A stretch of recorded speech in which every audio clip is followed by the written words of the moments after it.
मैया जाप करें भगवान का। तो इनकी मैया ने सोचा बिटिया शादी की हो गई और बिटिया की शादी की बात करना चाहिए। दासी को बुलाया और दासी को बुला करके मैया ने तुरंत भेजा है राजा साहब के पास। दासी नहीं बुलाई नहीं समझाई चली में कजारी सैया को तेरे महल दुनिया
दासी बोली महाराज जल्दी चलिए, आज रानी तुम्हें इमरजेंसी बुलाई। राजा साहब खड़े हुए, दरबार को समाप्त बंद कर दिया, चल पड़े। और रानी ने जैसे आते हुए देखा, पहले की मातारी बहनी अपने आदमी के लिए खांसी, अपने आदमी के लिए आवाज, अपने आदमी के लिए गाड़ी की आवाज, साइकिल की आवाज, चप्पल जूतन के लिए आवाज पहचान लेते रहे हमारा आदमी आ रहा है। दूसरे द्वारे बैठे बच्ची चली हुई।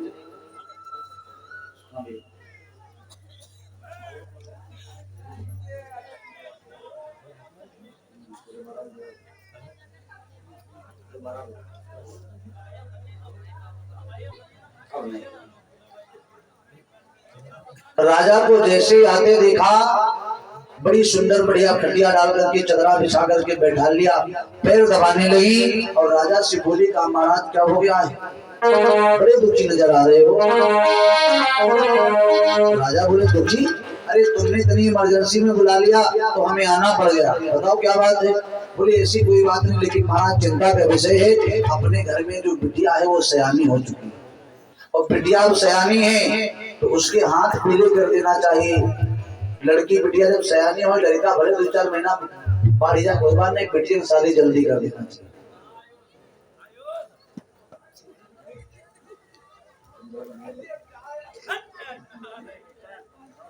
तो भगवान की कृपा हुई,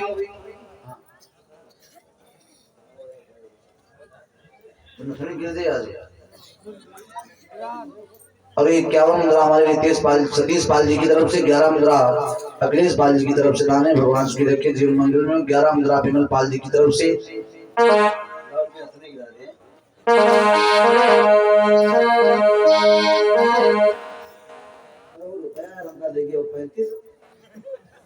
लिखे हैं, अच्छा 5 रुपया सतीश लिखे हैं, दोस्त बेइज्जती करा जाओ, जाओ यार ना समझ दे तो हम के 50 आए, 50 बोल दीजिए, 5 रुपया दान है भैया सतीश पाल जी की तरफ से।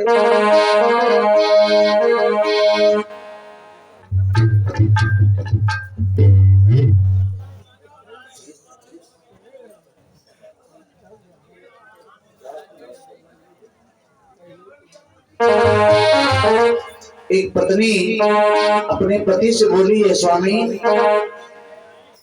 मायके जाना है। तो बोले भैया और मायके लौट गए तो न सुनी गए, दही कहाँ आया है, दही रहे अपने भौजे के यहाँ करके, हमारा तो बड़ौना कमाते हैं, 2000 तुम यहाँ पहन लो हो दे जाने रहो। जब ससुराल जाए मायके जाए तो झारा जनता झारा रह लौट करके आई तो पति पत्नी को समझाई कि बोले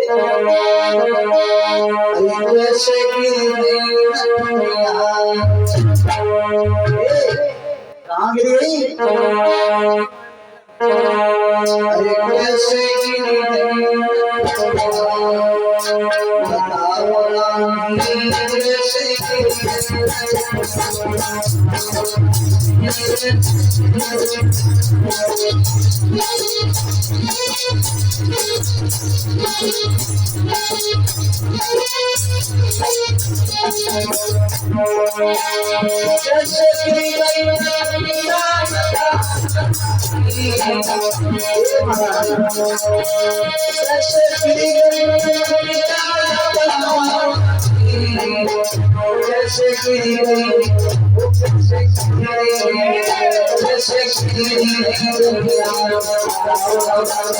कैसे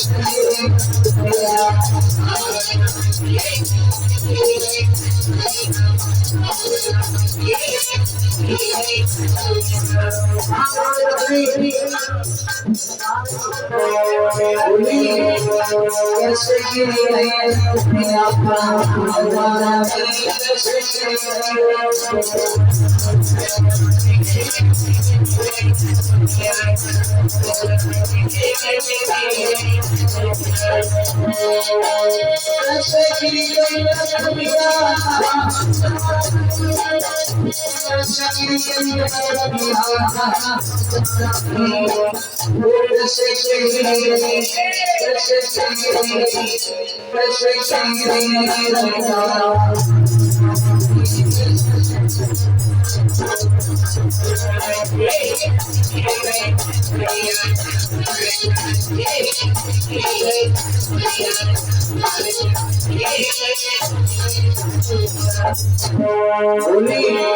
तुम्हें कहा कि नहीं कहा हमको लगता है अरे खंड में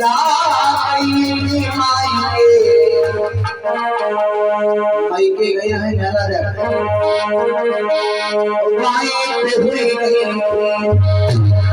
नाक पकड़ के सैया हमने मारी थी मायके जब तो मेला के रहा तो हम चला घर में नहा ली उतार एक पकड़ा पकड़ा कपड़ा धर दिया और नाक पर 3 बार हमने बुड़की मारी हमका लागल अरे वही गिर गई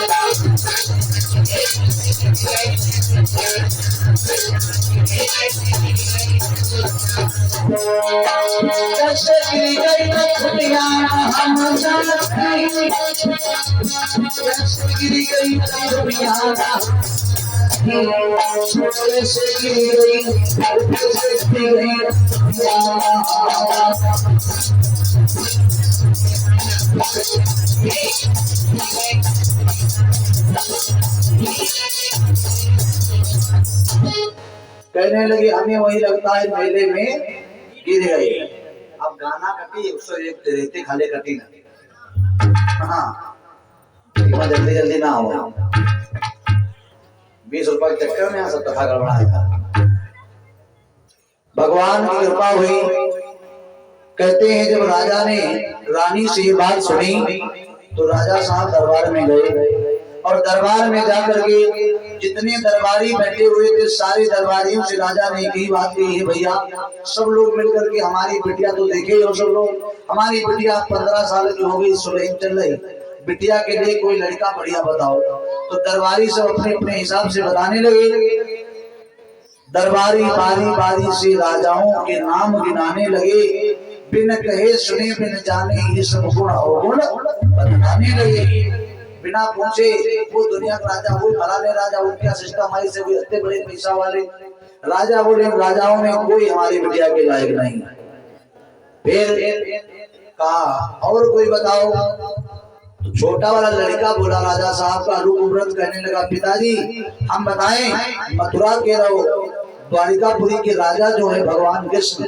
हमें लगता है उनका विवाह अपनी बहन के साथ में सबसे बढ़िया रहेगा राजा साहब बोले बहुत सही कहा सब तालियां बजाने लगे बड़ा वाला लड़का खड़ा हो गया कहा पिताजी वो शादी नहीं होगी अरे उसके साथ में शादी अभी तक लड़कियों के कपड़े चुराता था दूसरों की गैया चराता था, नौकरी करता था, दूसरों की गैया चरा चरा करके गुजारा करते थे, घर में खाने को नहीं था, और अब थोड़ा पैसे वाले हो गए तो हम अपनी बहन का विवाह उसके साथ में करेंगे, ये नहीं हो सकता।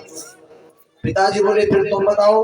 कहा मैं अपने साले के साथ में भैया की अपनी बहनी के लिए भाई साथ साली अपने पत्नी के भाई के साथ में अपनी बहन का विवाह करेंगे। पिताजी बोले तुम्हारा दिमाग खराब है, अरे वो मूर्ख माना जाता है, मूर्ख बहन सार संग भेजे और मूर्ख जान पराई। ये दोनों आदमी धोखा खा। जो आदमी अपने साले के साथ हम बहन भेजे जाना वैसे बड़ा गधा कोई नहीं। बाजे बाजे ऑफिस में साले साथ चला जाओ, बहन छोड़ियो करे, ये गलत है। और जो व्यक्ति दूसरे को जानती हो तो महिला है, कुछ मन में नहीं, इनके घर में दुल्हन छोड़ी है।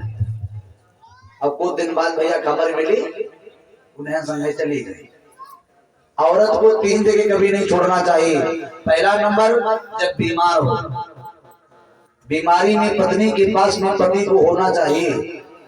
दूसरा नंबर जब तुम्हारी पत्नी की तुम्हारी औरत की गलती दुल्हन के ना हो, और दुनिया भर कहा तो लाठी ले ठाड़ हो या बेटौनी बहुत गलती से मार डालो, क्यों कह दिया वो कह दिया, सासों का है, ससुरों का है, जेठानियों का है, जेठों का है, तो तुमको वहां पर खड़े हो जाना है।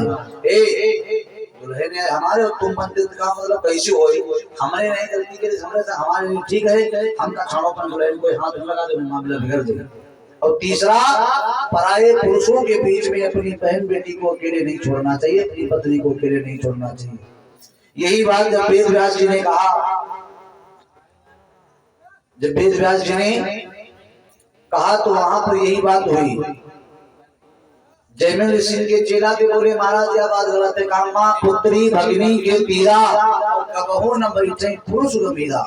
आदमी को औरतों के बीच में नहीं बैठना चाहिए। जो व्यक्ति औरतों के बीच में रहता है वो कुछ न कुछ दिन, किसी न किसी दिन गड़बड़ दिमाग जरूर हो जाए। तो ये बोले जब ये चौपाई लिखा मां पुत्री भगिनी के तीरा कबहू न बैठे पुरुष गंभीरा, तो ये कहला महाराज जी उनका बताओ यह चौपाई गलत है, यो अनुचित तुम लिखो गोसाई और लिखो यो देव मिटाई, यो मिटा दो तो असल लिखाओ। महात्मा जी बोले गलत कैसे, पहले साबित करो ये गलत है तब हम मिटाए। हमने तो बिल्कुल सही लिखा है। तो कहा महाराज हमको ये बताइए, माँ पुत्री भगिनी जो त्यागे तो न बैठे कहीं के आगे। अगर मातारी बहनी बेटी के पास आदमी नहीं बैठी तो कहाँ बैठे थे। तो वेद व्यास जी बोले महाराज आदमी के लिए तमाम ठिकाना है, औरत घर में बंद है चाहे जहाँ जा नहीं सके, लेकिन तुम्हारे लिए दुनिया पूरी है, चाहे जहाँ घूमो। जो जरूरी नहीं औरतों के बीच में बैठना। तो इन्होंने उनकी परीक्षा दिया,